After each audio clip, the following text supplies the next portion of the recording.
सुप्रभात छात्रों, आज हम आप लोगों को मुहावरा ही बताएंगे और शास्त्रीय द्वितीय वर्ष का ही क्लास ले रहे हैं। तो उसमें मुहावरा में आगे देखेंगे आप कल तक दलदल में फंसना द से शुरू होने वाले मुहावरे के बारे में आप लोग पढ़े थे। आज हम द से ही फिर शुरू कर रहे हैं। पहला है दांतों उंगली दबाना, आश्चर्य करना। दांतों उंगली दबाना मतलब आश्चर्य करना, किसी बात को सुनकर दांतों तले उंगली लोग दबा तक जा ये क्या हो गया अचानक, तो उसी को कहा जाता है आश्चर्य करना। दांत खट्टे करना, दांत खट्टे करना, परास्त करना। जैसे सीमा पर सैनिकों ने पाकिस्तान के सैनिकों क्या कर दिए, दांत खट्टे कर दिए यानी परास्त कर दिए। दांत तोड़ना, परास्त, इसका भी अर्थ होता है परास्त करना। दांतों में तिनका लेना, दया करने के लिए विनती करना। दाना पानी उठना, अन्न जल न मिलना। कहते हैं ना कि उसका दाना पानी उठ गया, तो इसका मतलब ये हुआ कि दाना पानी उठने का अर्थ हुआ अन्न जल न मिला। जब अन्न जल नहीं मिलेगा तो व्यक्ति क्या हो जाएगा, मृत्यु को प्राप्त हो जाता। तो इसको भी लोग इस अर्थ में भी हम ले सकते हैं। दाने दाने को तरसना, भोजन न मिलना। जैसे अभी जिस तरह का स्थिति है, ये कोरोना वायरस के कारण बहुत सारे मजदूर बाहर प्रवासी बने हुए हैं, वो वहाँ उन लोगों को खाने पीने हर चीज का दिक्कत हो रहा है, यानी वो दाने दाने को तरस रहे हैं और वहाँ के सरकार से वो विनती करें कि हमें अपने घर अपने राज्य में भेजा जाए। तो इसी को कहते हैं दाने दाने को तरसना। दाल गलना मतलब निकालना। मतलबी लोग जो होते हैं वो क्या करते हैं, दाल गलाते हैं, यानी कि अपनी मतलब के लिए ही किसी से बातचीत करते हैं और मतलब निकल जाने के बाद वो क्या करते हैं, छोड़ देते हैं। इसी तरह दाल भात का कौर समझना। कहते हैं ना कि कोई कठिन काम है तो उसको उस कठिन काम को भी बहुत लोग आसानी से कह देता है कि काम हो जाएगा, यानी कि तो कोई दूसरा कहता है कि अच्छा ये दाल भात का कौर है जो लिए और मुंह में और पेट में चला गया, नहीं। यानी कि दाल भात कौर का समझना अर्थ हुआ बहुत आसान समझना, यानी किसी काम को आसान तरीके से कर लेना या समझना, उसी को कहते हैं दाल भात का कौर समझना।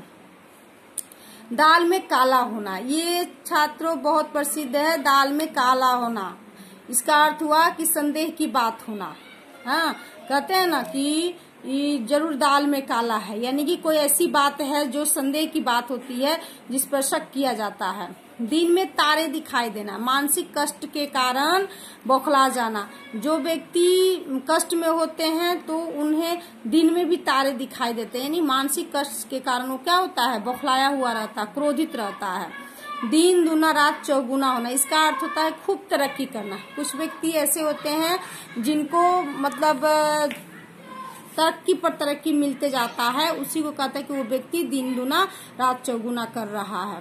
दिल के फफोले फोड़ना, इसका अर्थ हुआ मन की भड़ास निकालना। अगर किसी को मन के अंदर किसी से घृणा रहता है या जलन होती है तो वो ताक में रहता है कि किस तरह उससे हम मतलब अपने मन की भड़ास को निकाले, उसी को कहा जाता है दिल के फफोले फोड़ना। यानी मन की बात को मतलब उस बहुत दिन से दबे हुए बात को निकाल लेना ही दिल के फफोले फोड़ना होता है। दिल्ली दूर होना, इसका अर्थ हुआ कि लक्ष्य दूर होना। कहते हैं ना दिल्ली बहुत दूर है, यानी कि जो काम संभव नहीं हो पाता है उसी को हम लोग कहते हैं लक्ष्य जो दूर रहता है, उसी को कहते हैं दिल्ली दूर होना। दिन दुखिया भूल जाना, यानी कि सूद बुद्ध भूल जाना, अपनी सूद बुद्ध में न रहना, अपनी मतलब न शुद्ध है न बुद्ध है, कुछ करने की क्षमता न रहना, उसी को कहते हैं दिन दुनिया भूल जाना। आगे है छात्रों दिया लेकर ढूंढना। कहते हैं ना कि दिया लेकर ढूंढना, ऐसा व्यक्ति दिया लेकर भी ढूंढने से नहीं मिलेगा। तो उसी अर्थ में है हैरान होकर ढूंढना, किसी को बहुत मुश्किल से खोजना, उसी को कहते हैं दिया लेकर ढूंढना। दुनिया की हवा लगना, सांसारिक हवा लगना।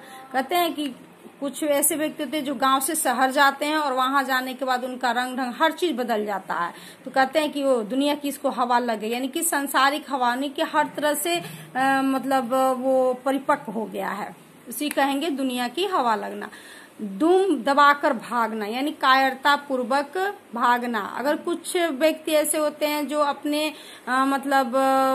सामने दुश्मनों से लड़ने से डर जाते हैं और वो कायरता पूर्वक भाग जाते हैं, उसी को देखो वो दुम दबाकर भाग गया। दूज का चांद होगा, ये भी प्रसिद्ध मुहावरा है छात्रों, आप लोग सुने होंगे कि इसका कोई कहता है ईद का चांद होना, कोई कहता है दूज का चांद होना।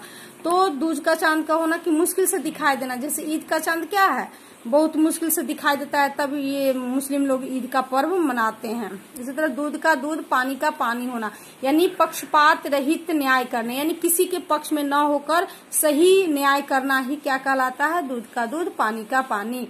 दूध की लाज रखना, माँ की प्रतिष्ठा रखना, उसी को कहते हैं दूध की लाज रखना। दूध की नदियां बहना, इन संपन्नता की भरमार होना। दूध के दांत न टूटना, अनुभवहीन होना, बच्चे का दूध का दांत नहीं टूटता तो उसी को लोग कहते हैं कि वो अनुभवहीन है, उसे किसी प्रकार का अनुभव नहीं है। दूधो नहाओ पुतो फलो, संतान की वृद्धि होना। इससे अधिकतर गांवों में या शहरों में देखने को मिलता है कि नई नई बहू आती है तो उसको ये लोग मुहावरा कह डालते हैं कि दूधो नहाओ, आशीर्वाद के रूप में, पुतो फलो, इसी को कहते हैं संतान की वृद्धि होना या धन संपत्ति की वृद्धि होना, इसका यही अर्थ हुआ। 2 दिन का मेहमान, शीघ्र ही मरने वाला या कहीं बाहर जाने वाले को ही कहते हैं 2 दिन का मेहमान। 2 नाव पर पैर रखना, यानी कि जो व्यक्ति एक साथ 2 काम लेकर चलते हैं उसी को कहा जाता है 2 नाव पर पैर रखना।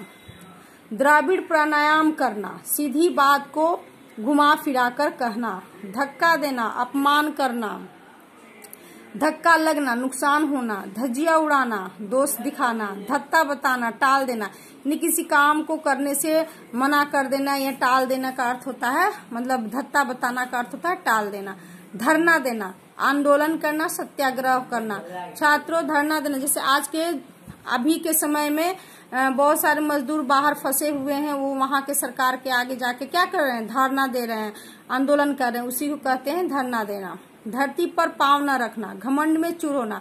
कुछ व्यक्ति ऐसे होते हैं जो कुछ मिल जाने के बाद उनका पैर जो है धरती पर नहीं रहता है, वो घमंड में चूर रहते हैं, किसी को कुछ नहीं समझते, उसी को कहा जाता है कि देखो उसको धरती पर पांव नहीं रख रहा है, यानी कि उसे बहुत घमंड है। धुएं के बादल उड़ाना, भारी गप हाँकना, कुछ नहीं है फिर भी बहुत सारे डिंग हाँकना, जिसको कहेंगे धुएं के बादल उड़ाना। धून का सवार होना, किसी काम को पूरा करने की लगन, उसी को कहा जाता है धून सवार होना, है ना। धूप में बाल सफेद होना, अनुभवहीन होना।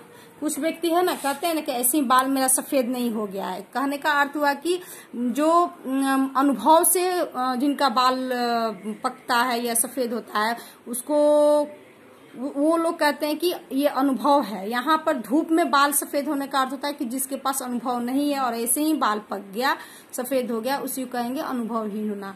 धूल फांकना, मारा फिरना, धूल में मिलना, बर्बाद होना। धोती ढीली होना, डर जाना। नकेल हाथ में होना, किसी के काबू में होना, यानी कि किसी का नकेल अपने काबू में कर लेने का अर्थ होता है। नकेल हाथ में होना का अर्थ होता है किसी को अपने काबू में करना। ठीक है छात्रों, इसके आगे हम अगले क्लास में आप लोगों को बताएंगे। धन्यवाद।